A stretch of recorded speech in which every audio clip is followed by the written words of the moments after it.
a mesma coisa pelas geleiras, pelos geysers e pelos rios, que eles formam um conjunto das águas doces do planeta Terra, né? O lençol subterrâneo ou lençol freático, como também pode ser chamado, ele é formado pela infiltração das águas da superfície nas rochas permeáveis, né?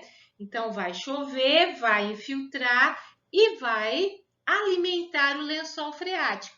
É este lençol freático que vai dar para nós a água oriunda de poços, dos poços amazônicos, dos poços artesianos, né? Que vai alimentar os rios quando nasce, quando aparece uma mina d'água, uma fonte de água, um olho d'água, os lagos, tá? Ele então contribui para formar todo o lençol freático, vai contribuir para a água que também está na superfície terrestre. As águas continentais, elas fazem parte de um chamado ciclo hidrológico, um ciclo perfeito da água que vai para a atmosfera, que entra na superfície da Terra, que entra dentro da Terra, que sai na superfície, né? E esta água, então, para que se forme o ciclo hidrológico, a precipitação como chuva, a água que quando cai como chuva, ela tem 3 destinos ou 3 caminhos. Primeiro, parte dela evapora, né? Então, choveu, a mesma chuva que veio, parte dela vai voltar sob forma de gás, né? Forma gasosa e vai alimentar as outras nuvens que depois virão a formar chuva novamente, tá? Principalmente nas regiões de temperaturas mais elevadas, como é o nosso caso aqui na Amazônia, às vezes acabou de chover, abre o sol, está quente, e aí a gente olha para o asfalto, parece que está saindo fumaça do asfalto. Já é a água da chuva que caiu e que está voltando para a atmosfera novamente, mas agora em estado gasoso. Ela vai voltar, vai alimentar as nuvens e posteriormente vai voltar a cair outra vez como chuva, né? O segundo caminho, ou o segundo destino da água, tá? Ela vai escorrer para os rios. Então, choveu, a água vai escorrer, às vezes em forma de enxurrada, vai caindo para as partes mais baixas de um terreno, né? Vai para as galerias pluviais, vai escorrendo e até que vai chegar nos rios, dos rios pequenos, dos pequenos córregos, vai para os rios maiores, dos rios maiores vai para os grandes rios, dos grandes rios vai para os mares e oceanos, tá? Desde que escorreu, depois nessa mesma superfície da Terra, seja nos rios, nos mares, outra vez ela começa a entrar em processo de evaporação para também contribuir na formação de novas nuvens para uma outra chuva. E por fim, o terceiro caminho ou terceiro destino da água é infiltrar no lençol freático. A água vai entrar na terra, né? No solo, subsolo, entra nas camadas de rocha, na rocha matriz, até que ali ela vai formar o chamado lençol freático ou lençol subterrâneo, tá? Quando ela faz esse processo de infiltração, na verdade, esse processo de entrada, ela está sendo filtrada, está sendo purificada para que depois nós tenhamos uma água mais limpa e mais pura para a gente fazer uso dela, né? É claro que hoje outras situações vão dificultar esse processo por conta da grande quantidade de lixo, de agrotóxicos que a gente joga e deposita no solo. Então, essa água não vai se filtrar tanto quanto a gente gostaria. Mas dentro do processo do ciclo hidrológico, isto é perfeito, né? E é neste ciclo, então é tão importante o ciclo hidrológico, e aí a gente precisa contribuir para que ele se mantenha nessa harmonia. E como é que a gente contribui? Por exemplo, não pavimentando os nossos quintais. Às vezes a gente pega e bota cimento no quintal todinho. Bem, a água da chuva que caiu no nosso quintal, ela não vai infiltrar, né? Ela vai sair por algum lugar, vai para o asfalto e daí no máximo ela vai escorrer, mas o processo de infiltração ela não vai fazer ali. Então é bastante interessante que a gente deixe ou alguns pedaços com grama, ou com solo livre, ou com pedregulhos, assim na frente dos nossos quintais. É importante que as cidades tenham áreas de parques, gramados, por exemplo, para que haja o processo de infiltração de parte dessa água das chuvas, porque aí vai alimentar o lençol freático. Senão, o que acontece? Um dia o lençol freático vai ficar com pouca água e aí nós não vamos ter água para beber também, né? Então, a gente precisa se preocupar com tudo isso. Uma coisa bacana que, por exemplo, acontece aqui em Ji-Paraná, é que grande parte da cidade a pavimentação não é asfáltica, é com bloquetes. E os bloquetes de cimento encontrados um no outro, colocados sobre a areia, sim, os bloquetes permitem que haja não um processo grande, mas um processo maior de infiltração de água das chuvas do que se tivesse com pavimentação asfáltica, né? Então, a gente precisa pensar e contribuir para a harmonia do lençol freático nas regiões onde a gente vive, na nossa cidade, na nossa casa, no nosso bairro e assim por diante. Observem aqui esse pequeno esquema, né, do ciclo hidrológico. Então, nós temos aqui, olha, derretimento de gelo, nós temos rios, pequenos rios, né, que vão alimentar os lagos e oceanos. Então, chove, haverá evaporação, né, tanto evaporação das águas que estão no oceano como das águas dos rios, vão formar nuvens de chuva e vão cair sob forma de precipitação, né?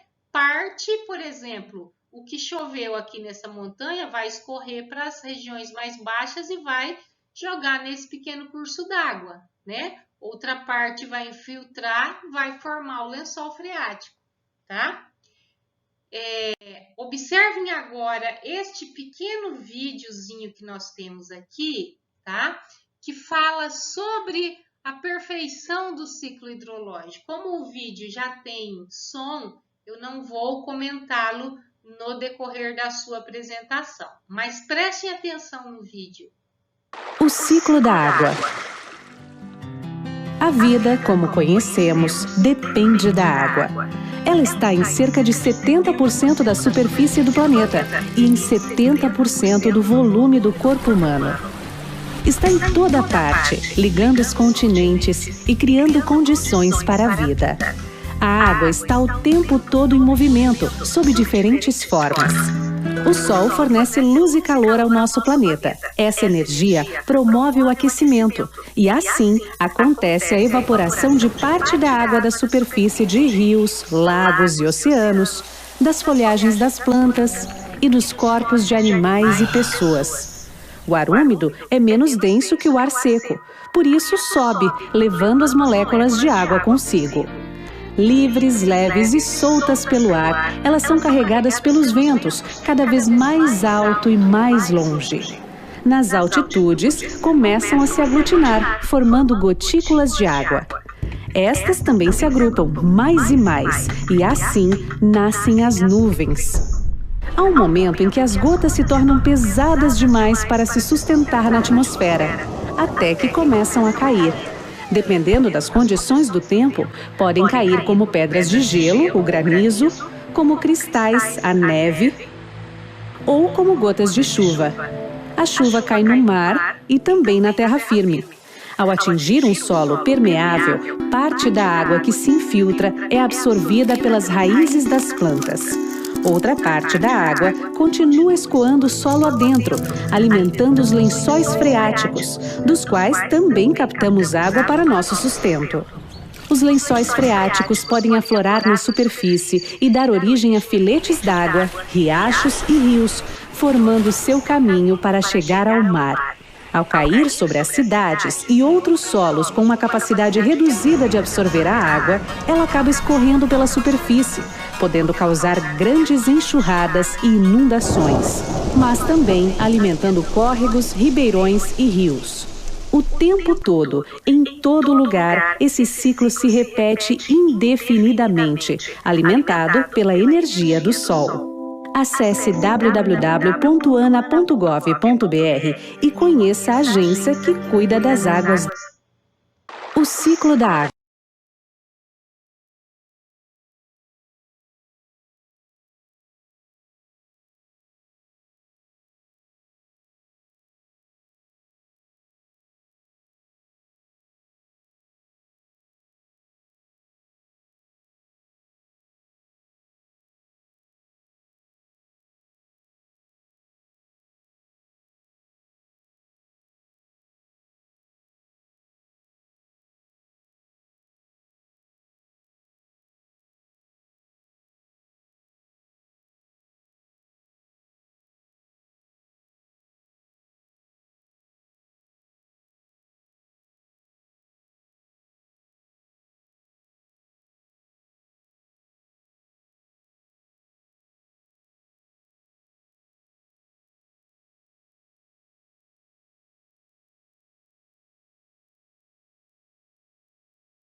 Que legal, né, gente?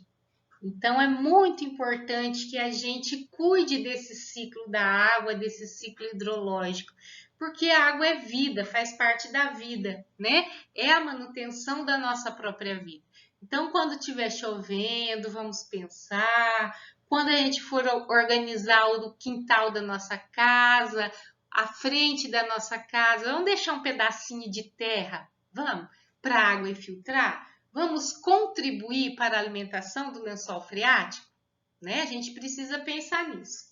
Bem, a gente fala agora de outras fontes de águas continentais. Por exemplo, as geleiras, né?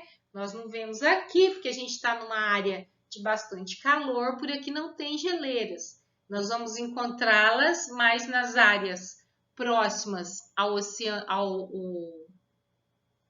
aos os polos norte e sul, o Ártico e a Antártica, e também a gente vai encontrá-la nos picos das altas montanhas, de dobramentos modernos, como no Himalaia, na Cordilheira dos Andes, nas montanhas rochosas, né? E as geleiras, elas são imensos blocos de gelo que a gente encontra nos continentes. As geleiras fazem parte do grupo das águas doces, tá? As mais intensas, elas cobrem totalmente a Groenlândia e a Antártida, né? Mas também existem, como eu acabei de dizer, gelo permanente nas altas montanhas, onde as temperaturas sempre vão ficar próximas a 0 grau, né? perto da linha do Equador, então, para que haja neve eterna, nós só vamos encontrar neve eterna acima de 6.000 metros de altitude. Então, por exemplo, na região do Aconcagua, que tem mais de 6.000 metros, lembram-se que a gente já viu o ponto culminante do continente sul-americano, né? Mas à medida que a gente vai se distanciando do Equador, então as neves eternas nas altas montanhas, elas podem ficar em regiões mais baixas, aí já haverá formação de neve em menores altitudes, né? Quando as geleiras terminam no mar, como é comum tanto na Groenlândia como na Antártida, principalmente na Antártida, né?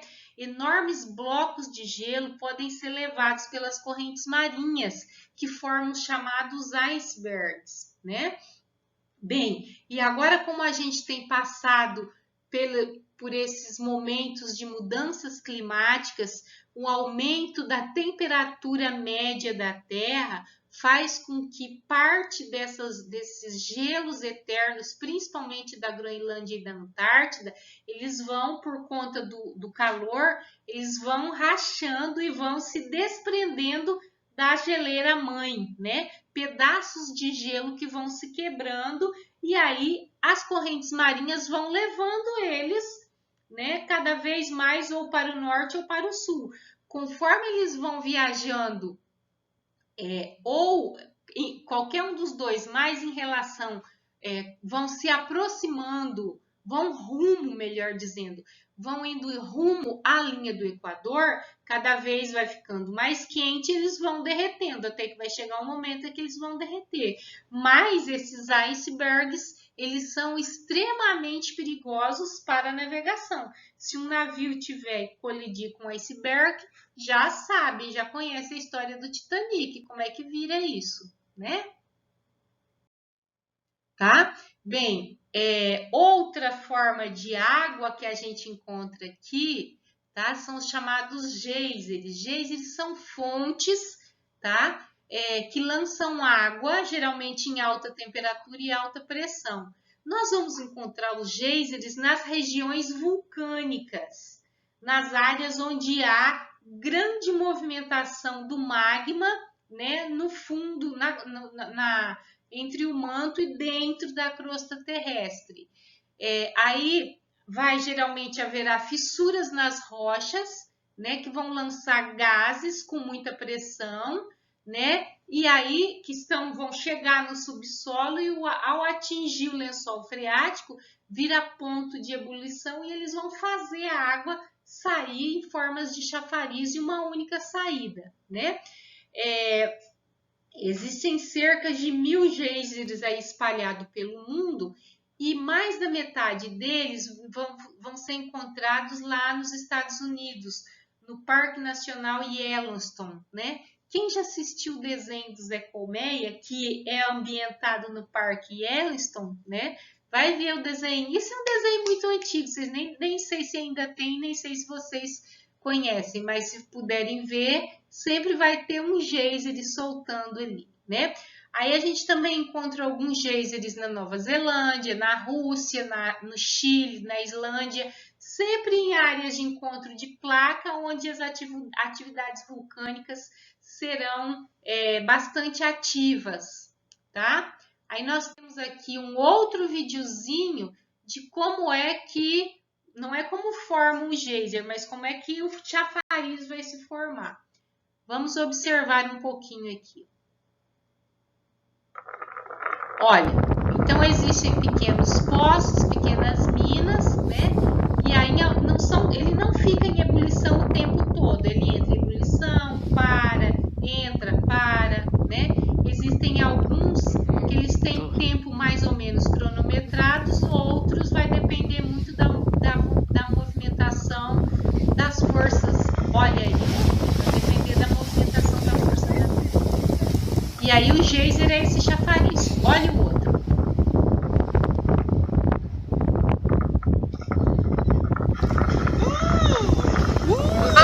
Legal, né? Claro! É uma coisa doida que tem nessa terra. Então, você pode voltar a ver esse vídeo depois, mais